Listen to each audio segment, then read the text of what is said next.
मित्रों, चाहे रामायण हो या महाभारत, ये दोनों ऐसे ग्रंथ हैं जिनके बारे में जितना ज़्यादा जानकारी इकट्ठी की जाए उतनी कम है, क्योंकि यह इतने विशाल ग्रंथ है कि इसमें हर एक पात्र के साथ एक कथा है। ऐसे में आज के इस वीडियो में हम लोग जानने का प्रयास करेंगे कि राम, लक्ष्मण और सीता जब तीनों वनवास गए थे तब उर्मिला ने 14 वर्ष तक क्या किया था। क्या जिन्हें रामायण के बारे में पता है उन्हें उर्मिला के बारे में भी पता होगा?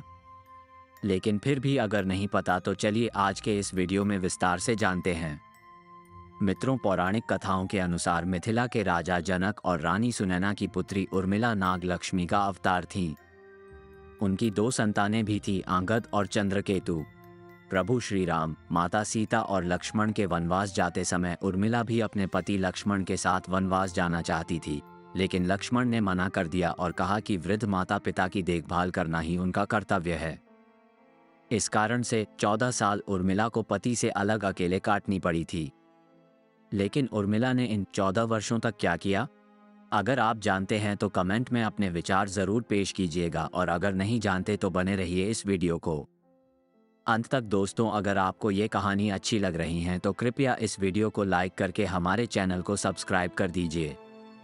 इसमें आपको तो 2 से 3 सेकंड का समय लगेगा और सनातन के लिए किया जा रहा है। मित्रों, पौराणिक कथाओं के अनुसार रामायण में बताया गया है कि राम, लक्ष्मण, भरत और शत्रुघ्न के जन्म के वक्त राम, भरत और शत्रुघ्न अन्य बच्चों की भांति कुछ देर रोने के बाद चुप हो गए थे, लेकिन लक्ष्मण रोते ही रहे। फिर उसके बाद जब उन्हें राम के बगल में लिटाया गया, तब जाकर उनका रोना बंद हुआ। तब से वो हर वक्त राम की परछाई ही बनकर रहे।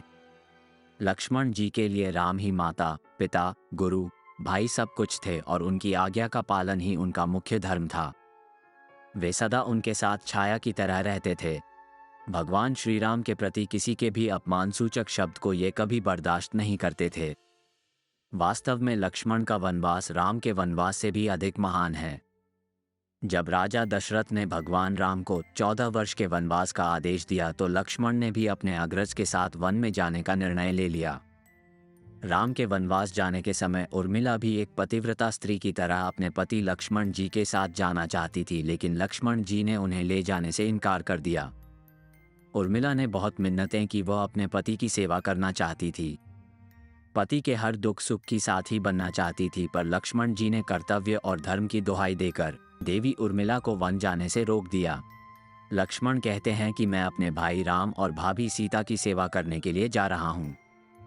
मैं नहीं चाहता कि मेरी सेवा में कोई भी कमी रह जाए।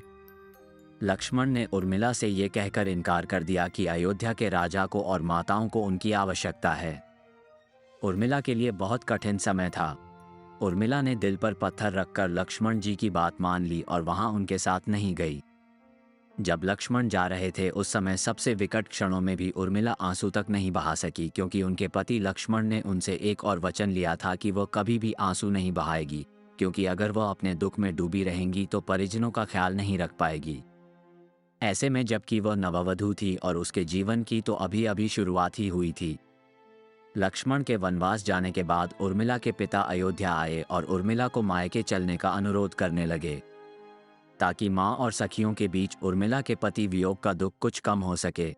परंतु उर्मिला ने अपने मायके मिथिला जाने से इनकार करते हुए कहा कि पति के आज्ञा अनुसार पति के परिजनों के साथ रहना है और दुख में उनका साथ छोड़ना उसके लिए अधर्म है।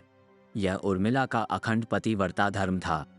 वन में जब राम और सीता अपनी कुटिया में विश्राम कर रहे थे तो लक्ष्मण प्रहरी के रूप में कुटिया के बाहर पहरा दे रहे थे। तभी रात में उनके समक्ष निद्रा देवी प्रकट हुईं। तब लक्ष्मण ने निद्रा देवी से वरदान मांगा कि उन्हें 14 वर्षों के लिए निद्रा से मुक्त कर दे। निद्रा देवी ने लक्ष्मण को वरदान दे दिया, लेकिन साथ में ये भी शर्त रखी कि उनके हिस्से की निद्रा को किसी ना किसी लेना पड़ेगा। जब लक्ष्मण ने निद्रा देवी से निवेदन किया कि उनके हिस्से की नेत्रा उनकी पत्नी उर्मिला को दे दी जाए, कहा जाता है कि निद्रा देवी के इस वरदान के कारण ही उर्मिला 14 वर्षों तक सोती ही रही थी और लक्ष्मण जी जागते रहे थे। कहते हैं वनवास से अयोध्या लौटने के बाद जब राम का राज्याभिषेक हो रहा था तो उस समारोह में उर्मिला भी थी, लेकिन वह नींद की अवस्था में ही थी। ये देखकर लक्ष्मण उनके ऊपर जोर जोर से हंसने लगे। ये देखकर वहां मौजूद सभी लोग दंग रह गए थे। तब लक्ष्मण ने बताया कि उर्मिला अभी नींद में है। जब मैं उपासी लूंगा तभी उर्मिला की नींद टूटेगी। ये सुनकर सब लोग हंसने लगे और उर्मिला आहत होकर वहां से चली गई। रामायण के एक रोचक किस्से में ये भी बताया गया है कि जब लक्ष्मण जीवन से आए और पत्नी के कक्ष में गए तो उन्हें देखकर पत्नी भयभीत हो गई और पहचानने से इनकार कर दिया। इसकी वजह है 14 साल तक उर्मिला का सोते रहना, और इतने दिनों तक लक्ष्मण जी को उन्होंने देखा भी नहीं था। रावण के वध के बाद श्री राम, सीता और लक्ष्मण वापस अयोध्या लौट आए और वहां प्रभु श्री राम के राजतिलक की तैयारी होने लगी।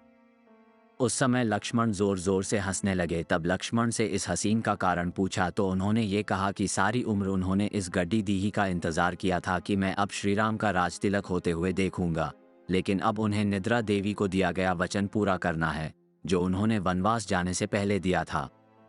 दरअसल निद्रा देवी से उन्होंने कहा था कि वह 14 वर्ष उन्हें परेशान नहीं करेंगी और उनकी पत्नी उर्मिला उनके स्थान पर सोएगी। निद्रा देवी ने उनकी यह बात एक शर्त पर मानी थी कि जैसे ही वह अयोध्या लौटेंगे उर्मिला की नींद टूट जाएगी और उन्हें सोना होगा। लक्ष्मण इस बात पर हंस रहे थे कि अब उन्हें सोना होगा और वो राम का राजतिलक नहीं देख पाएंगे। उनके स्थान पर उर्मिला ने ये रस्म देखी थी। लक्ष्मण की उर्मिला से आंगद और चंद्रकेतु नाम के 2 पुत्र हुए थे तथा सोमदत्त नाम के पुत्र उत्पन्न हुए। आंगद ने आंगद पुरी तथा चंद्रकेतु ने चंद्रकांतापुरी की स्थापना की थी। दोस्तों, उर्मिला के पतिव्रता का बल्ले एक अन्य कथा के अनुसार लक्ष्मण जी की विजय का मुख्य कारण बना। मेघनाद के वध के बाद उसका सर श्रीराम जी के युद्ध शिविर पर रखा हुआ था। उन सबको मेघनाद की पत्नी सुलोचना लेने आई। पति का शीश देखते ही सुलोचना का दिल अत्यधिक द्रवित हो गया और वह रोने लगी। रोते रोते अपने पास खड़ी है। लक्ष्मण की ओर देखा और कहा, सुमित्रानंदन, तुम भूलकर भी गर्व मत करना कि मेघनाद का वध मैंने किया। मेघनाद की धराशायी करने की शक्ति विश्व में किसी के पास नहीं थी। ये पतिव्रता नारियों का भाग्य था। अब आप सोच में डीडीएच गए होंगे कि निद्रा देवी के प्रभाव में आकर उर्मिला अगर 14 साल तक सोती रही तो सांस और अन्य परिजनों की सेवा करने का लक्ष्मण को किया वादा उन्होंने कैसे पूरा किया? तो उत्तर यह है कि सीता माता ने अपना एक वरदान उर्मिला को दिया था कि उस वरदान के अनुसार उर्मिला 173 कार्य कर सकती थी, तो इस तरह उन्होंने अपना वादा पूरा किया। दोस्तों, लक्ष्मण जी ने माँ बाप की सेवा करने के लिए उर्मिला को यूं ही छोड़ देना उचित समझा।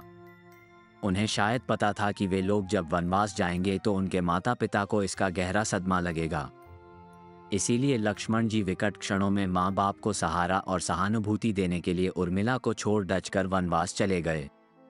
कुछ पौराणिक मान्यताओं के मुताबिक माना यह जाता है कि उर्मिला के नाजुक कंधों पर लक्ष्मण जी बहुत बड़ा दायित्व डालकर चले गए। किसी भी स्त्री के लिए विवाह उसके संपूर्ण होने की निशानी होती है। वैवाहिक जीवन के वह अनमोल पल व जीवन सरिता जो कोई भी नवबंधु अपने पति के साथ गुजारती हैं या गुजारना पसंद करती है, शायद वो पल उर्मिला के नसीब में नहीं थे। इस दुनिया की कोई भी नववधु अपने पति से कुछ समय के लिए दूर नहीं रह सकती। देवी उर्मिला अपने पति से 1 नहीं 2 नहीं बल्कि पूरे 14 साल अलग रही। हालांकि किसी नवविवाहित स्त्री के लिए इससे बड़ा त्याग और समर्पण क्या हो सकता है। इसीलिए इतने सारे त्याग, बलिदान और कष्ट सहने के बावजूद भी वचनों में बंधी देवी उर्मिला रामायण के नेक पात्र से दबी रहीं। उर्मिला ने जो साहस शायद ही आज की कोई स्त्री ऐसा कर पाए। इसीलिए वर्तमान की दृष्टि से देखें तो उर्मिला रामायण की सबसे अतुलनीय और पवित्र पत्नी के साथ साथ त्याग, बलिदान और समर्पण की देवी हैं। आज की पीढ़ी के लिए उर्मिला का व्यक्तित्व सबसे ज्यादा सामान्य और पूजनीय होना चाहिए। ऐसे में दोस्तों, आज के वीडियो में बस इतना ही। आपका क्या कहना है इस वीडियो के बारे में हमें कमेंट करके ज़रूर बताइएगा और वीडियो को अंत तक देखने के लिए आपका बहुत बहुत शुक्रिया।